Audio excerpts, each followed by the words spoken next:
AML. AML disputed whether it was in default. The Third Amendment essentially eliminates AML past default and gives it wide latitude for using debt financing going forward by eliminating most of the effect of accumulated losses from the definition of equity and purposes of the NDA.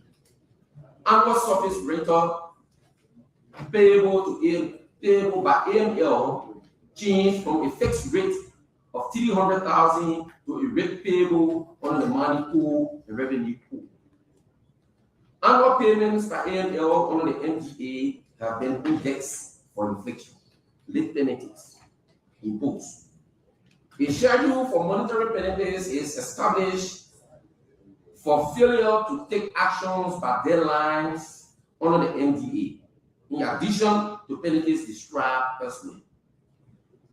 This provides the government with a remedy short of termination for these defaults. Put a Buchanan operating framework document. The Third Amendment does not make any significant changes in AML's code operations, but it does provide for more detailed documentation of those operational procedures through the code operations agreement to be entered into between the National Code Authority and AML. Establishment of more detailed process for third-party access to the railroad and capacity expansion for railroad.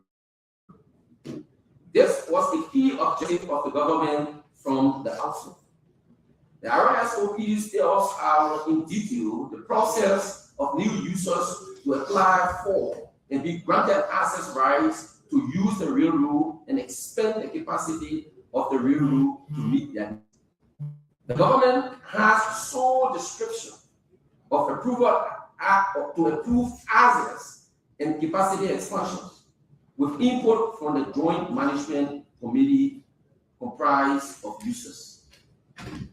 Establishment of procedure for selection and appointment of independent rail operator.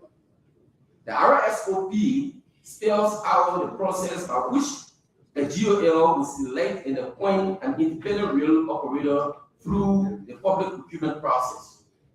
The selection is made solely by the government based on the criteria established in the RSOP. Establishes rights and duties of users on the road. You got 1 minute or something. 1 minute. Yeah. So provides.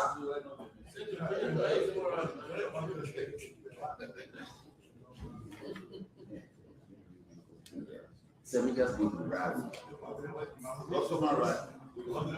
So under the RSOP, what protects the government's interest under the protection of the government interest under the RSOP require government approval of any amendments to the RSOP. Require government approval of certain policy decisions by the Joint Management Committee. Government, through its non-voting membership on the JMC, can initiate proposals at the JMC. Government members will act as chair of the JMC meetings. So, honorable senators, honorable chairman, and distinguished members, in summary, the Interministerial Concession Committee has negotiated this concession in good faith, fully cognizant of the needs of the Liberian people. As such, I submit on behalf of Chairman Jeff Lego. Thank you. Lego. Thank you. Honorable Chair. So we move to the issue. Honorable Chair, distinguished member of this committee. As you are aware, the Ministry of Labor is charged with responsibility to administer the affairs of labor in the Republic of Liberia. For the purpose of this hearing, we will highlight key points in this third amendment that the country and the people of Nigeria, including the community, stand to benefit if it is ratified by you, which by God's will we know you will do, because it's all in the interest of every one of us. Within this amendment, it provides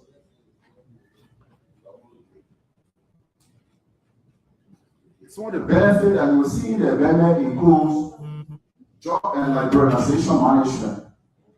Under job and liberalization management, the amendment provides that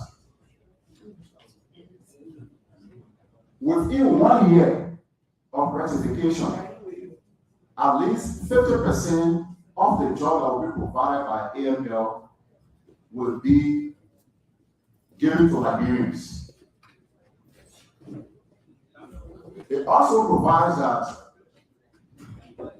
within 1 year of the ratification, if that is done, at least one of the top 4 managerial positions, which include the CEO, CAO, the CFO, and COO, will be occupied by Nigerians.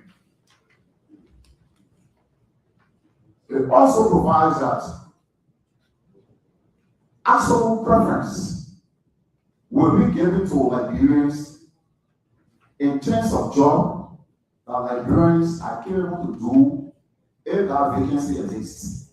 That means the inflow of foreign nationals that we all continue to complain from, to graduating from, bringing people from other countries to come and do the job that Liberians are supposed to do. So this provision also stands to benefit all Liberians if this amendment is ratified. You will also see in the amendment that there will be technical and vocational training school constructed in Grand Bassa County. It also provides for yearly support to people from the affected communities. Leba, Bassa, and Grand Bassa County.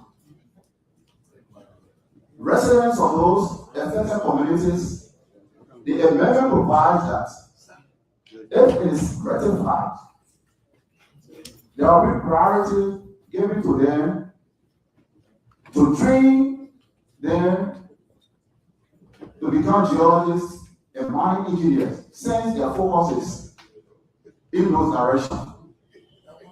So that means the affected communities that have been crying over the time, they will now stand to benefit if the amendment is ratified by this body. Again, the reason why we from the end of labor, we feel it is necessary for this body, the moral body, to ratify this amendment is that our citizens continue to cry for a job. They come into be a vocational training school. The fact that the amendment provides that there will be opportunity for Liberians to go abroad and learn.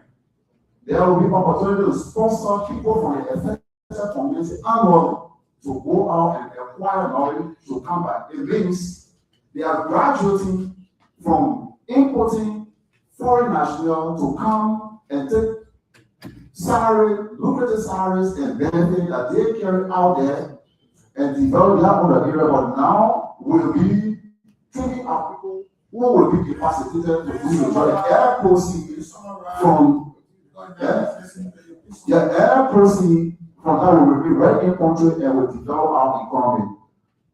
Honorable Chair, a member of this body, I'm pleased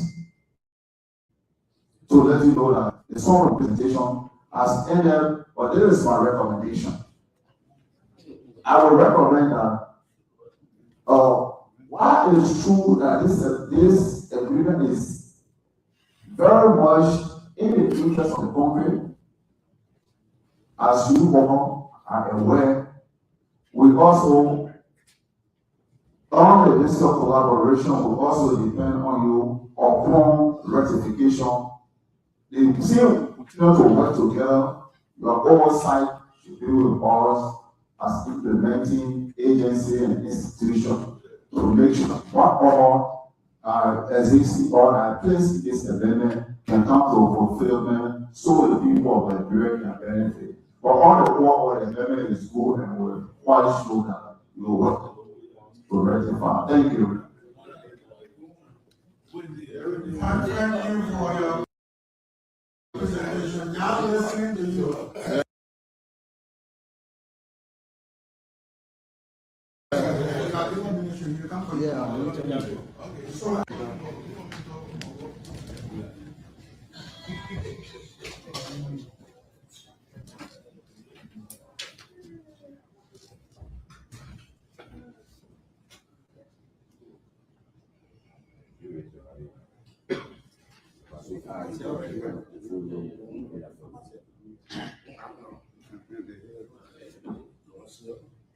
Anthony Myers, Deputy Minister of Finance for Fiscal Affairs. The testimony I want to give.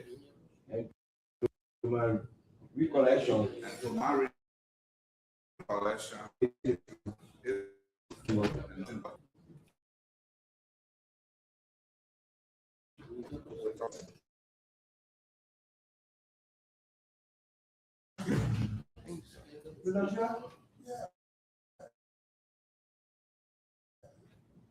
Our guests from the executive have given us some very beautiful speeches on our own.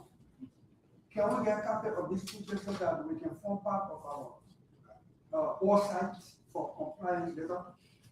You brought a copy of the speeches?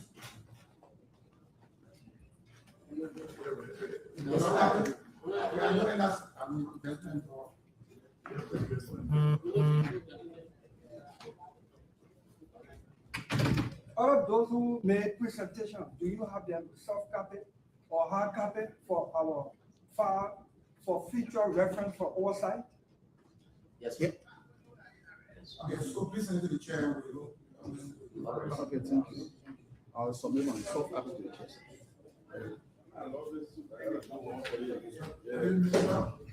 Your time. You write the time.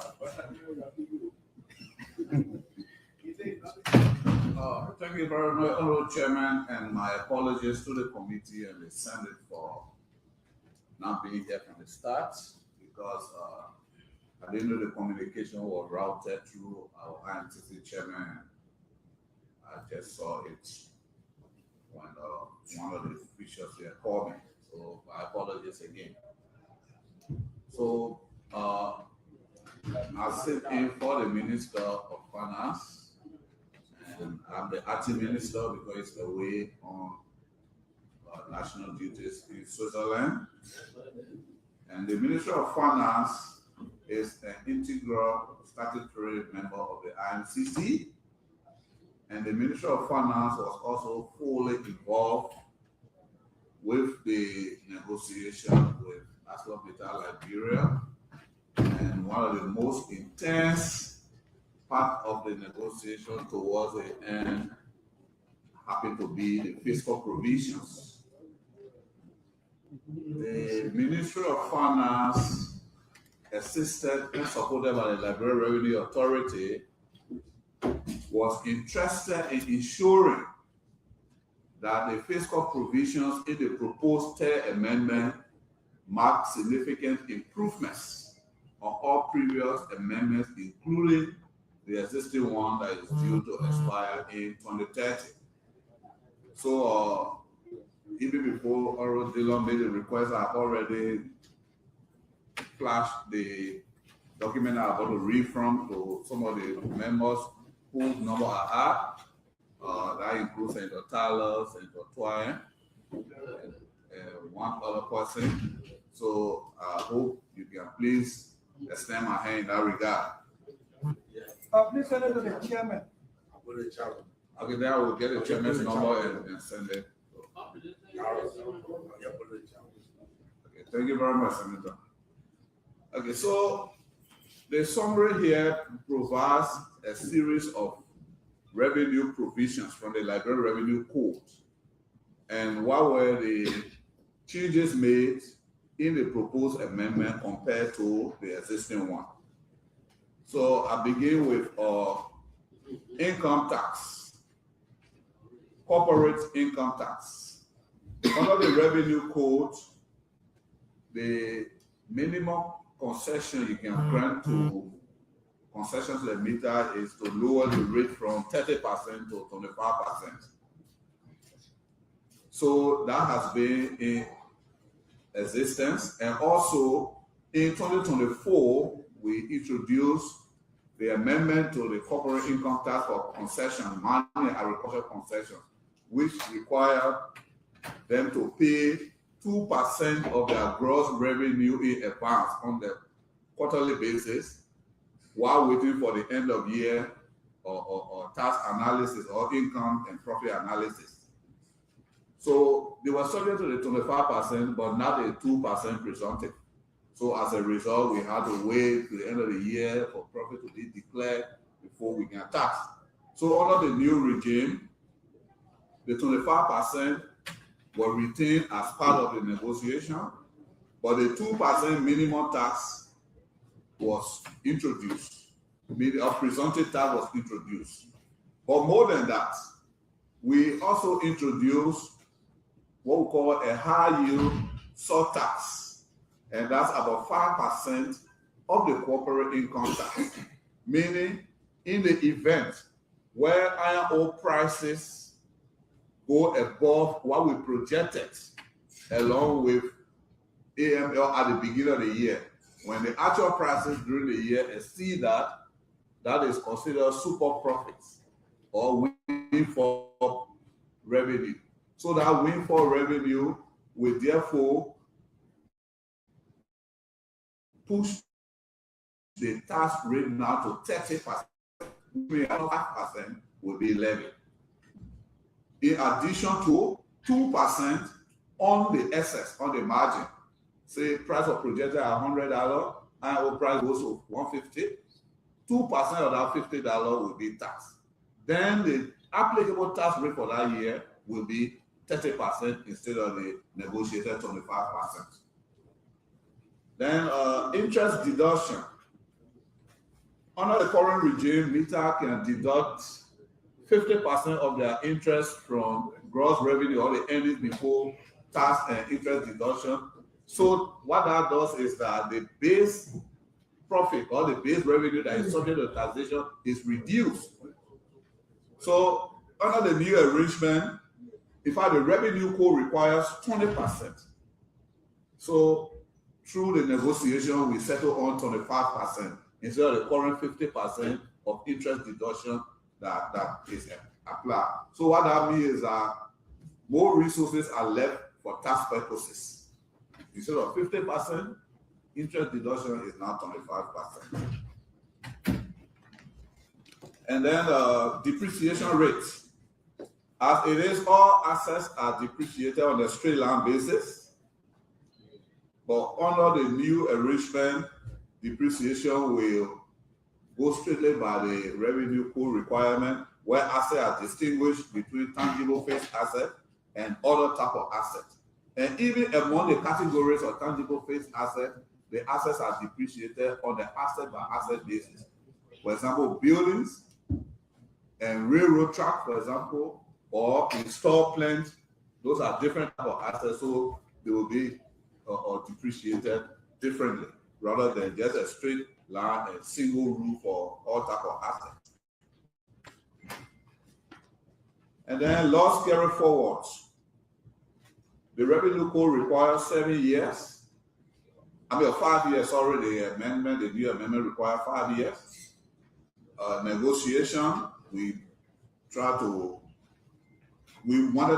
actually pushed for the 5 years, but the negotiated rate is now, carry forward period is now 7 years. And this was mainly in consideration of the type of industry. Because this is where heavy equipment are involved, the period between acquisition of those assets, installation, and put into production, it takes significant time before actual production can happen on a given borrowing. So we're flexible in that regard by carrying it from 5 years as is the old to 7 years. Then royalty. One of the main issues that have bothered all policymakers has been why meter has not been determined or declaring. Okay, no, sorry, this is royalty. So the current royalty rate is 2 to 3% based on what is discussed. The revenue code say 4.5%, and so the new proposed amendment went by the revenue code requirement of 4%. And the payment initially was done at 45 days after shipment, or 45 days after the end of the quarter in which the royalty is due. But this time, it starts to shipment 30 days after the date of shipment. So if it shipped today, January 21st, February 20th, we expect the payments.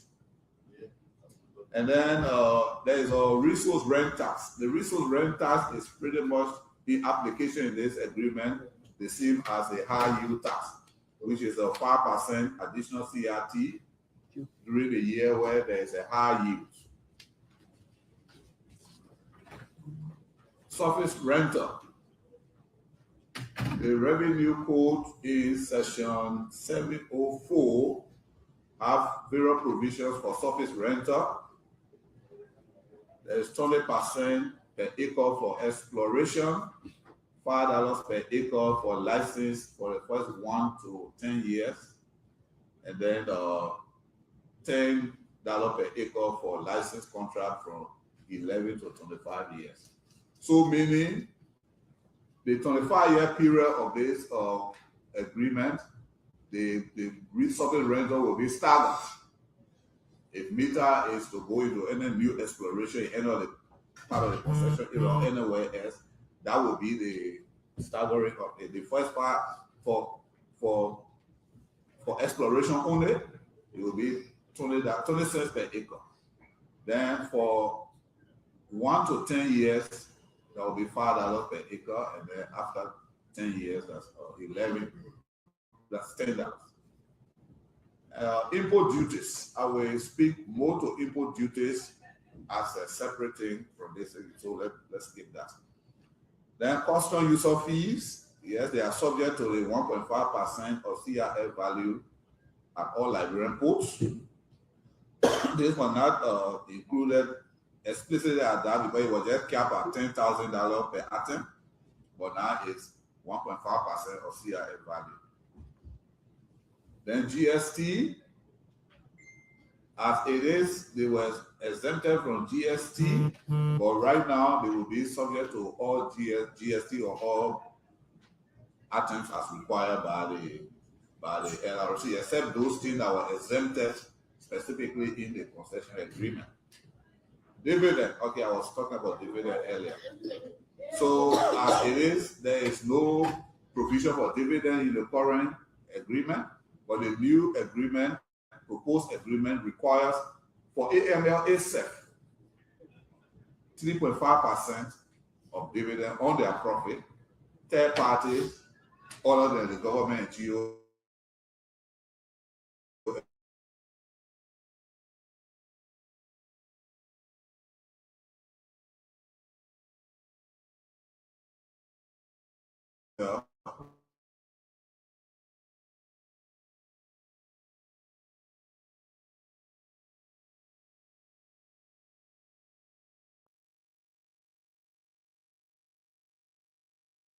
and of dividends, then 5%, the current agreement say 5% for now. This is for the distinction between resident and non-resident in our code as to what interest can be charged on certain services.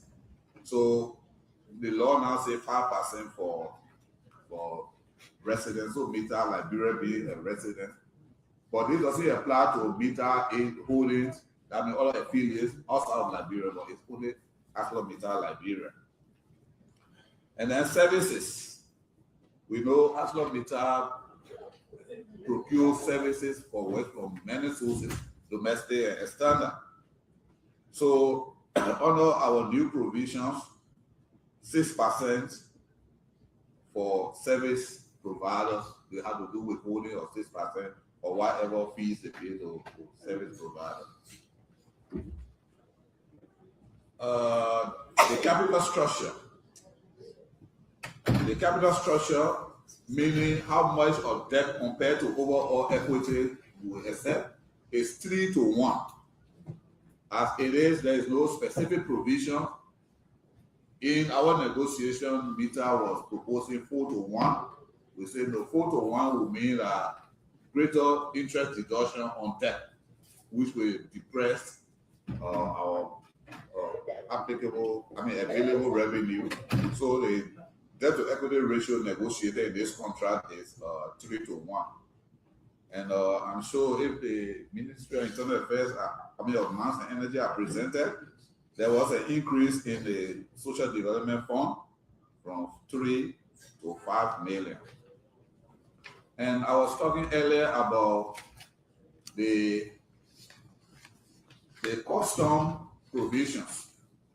As attachment 5 to the agreement, there's a list of more than 20, up to 25 items that are subject to import duty adjustment, in some cases waivers. But one significant change we made this time is that all of the items included on the list of adjustment or waiver are investment related, things that will be needed as part of the build-up process, not items that are brought for regular use, whether by employees or management or others. So a typical example is on number 18. Education supplies is included as materials for custom duty exemption or negotiation, but we excluded stationery.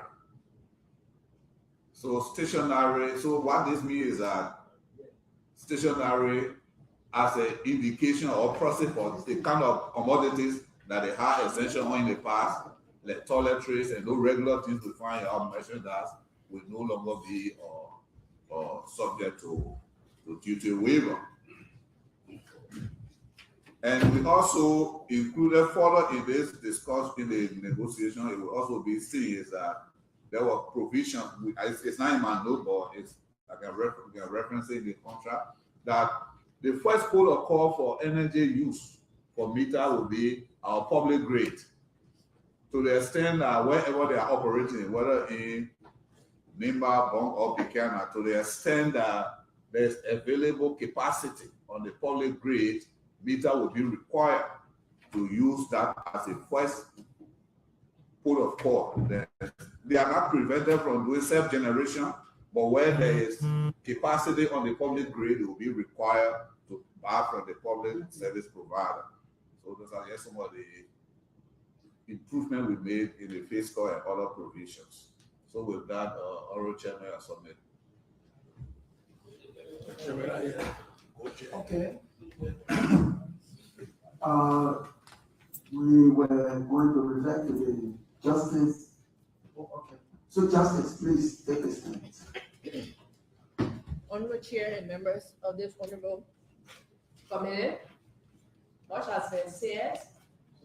I would not want to bore you with additional information. Justice Ministry just took cognizant of the fact of Article 3, Section 2C of the agreement, which require that the terms should be fair and reasonable. And we think from everything that has been said, the new amendments that are made to this agreement, we consider them to be fair and reasonable for Liberia. And so at this stage, I will submit, and we'll look forward to any legal questions that we need to answer.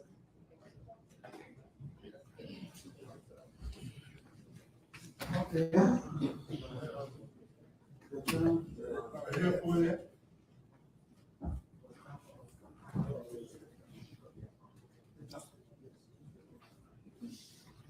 So that's short by the Ministry of Justice.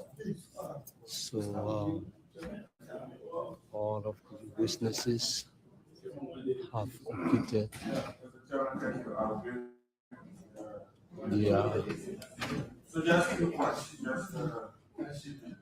I'd like to know from testimonies.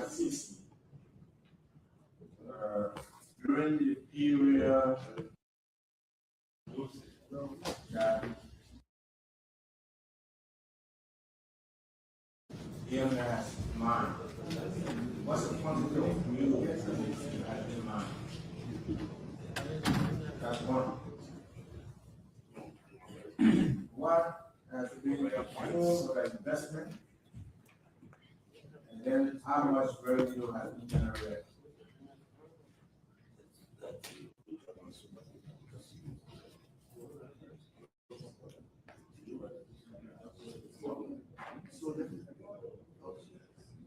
There's a question that's coming from Mark become this in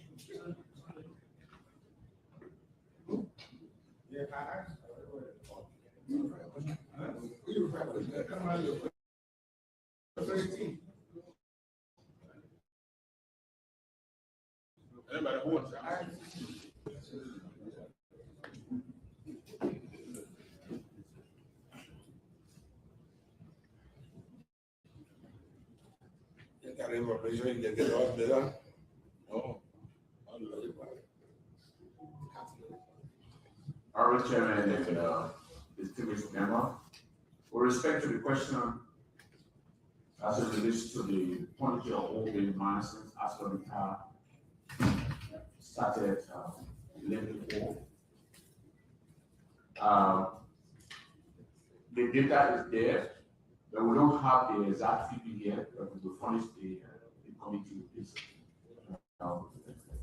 before the end of the day. Do you also have an idea on Investment of those money? So I got two questions.